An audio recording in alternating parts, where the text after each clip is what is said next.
ডাকসুকে যেভাবে মূল্যায়ন করতেছে, প্রত্যেকটা জায়গায় যেভাবে রিপ্রেজেন্ট করতেছে, সেভাবে ডাকসুকে একটা জায়গায়ও রিপ্রেজেন্ট করা হইতেছে না। এটা আপনারা সাংবাদিকরা যারা আছেন, স্টুডেন্টরা যারা আছে, এটা খুব ভালোভাবে আপনারা উপলব্ধি করতে পারতেছেন। এবং আমাদেরকে বলা হয়েছে যে কোনো তদন্ত কমিটি বা কোনো জায়গায়ও তোমাদের যাওয়ার কোনো রাইট নাই, ইউজিসিতে কোনো জায়গায় তোমাদের যাওয়ার রাইট নেই। তাহলে স্টুডেন্টের 30,000 শিক্ষার্থীর প্রতিনিধি হয়ে আমার কি লাভ যদি আমি এই বিষয়গুলোতে ফাংশন করতে না পারি? আমার স্টুডেন্টের সমস্যা তো আমরাই বুঝবো, আমাদের স্টুডেন্টের সমস্যা।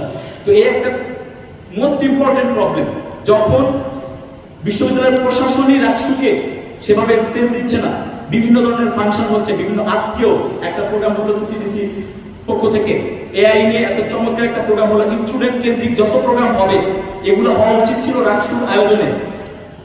প্রশাসন ডাকসুর আয়োজনে, ডাকসুর বাস্তবায়নে এগুলো হওয়ার কথা ছিল, প্রশাসন ওখানে ট্রান্সফার করার কথা ছিল। প্রশাসন সেটা সিসিডিসি বা অন্যান্য দপ্তরে ট্রান্সফার করে দিচ্ছে। হল সংসদগুলোতে একই অবস্থা, হল সংসদগুলোর প্রভোস্টরা তাদেরকে হুমকি দিচ্ছে যে তারা ক্ষমতা রাখে যে কাউকে বরখাস্ত করে দেয়। এই ব্যাপারগুলো হচ্ছে, আমরা আমাদের জায়গা থেকে আমাদের ইচ্ছা ছিল যে আপনাদের কাছে এই বিষয়গুলো ক্লিয়ার করে তারপরে যত ধোঁয়াশা আছে, আমরা এই 3 মাস কাজ করতে গিয়ে আমরা যে প্রতিবন্ধকতাগুলোর শিকার হয়েছি এগুলো আপনাদের কাছে ক্লিয়ার করা।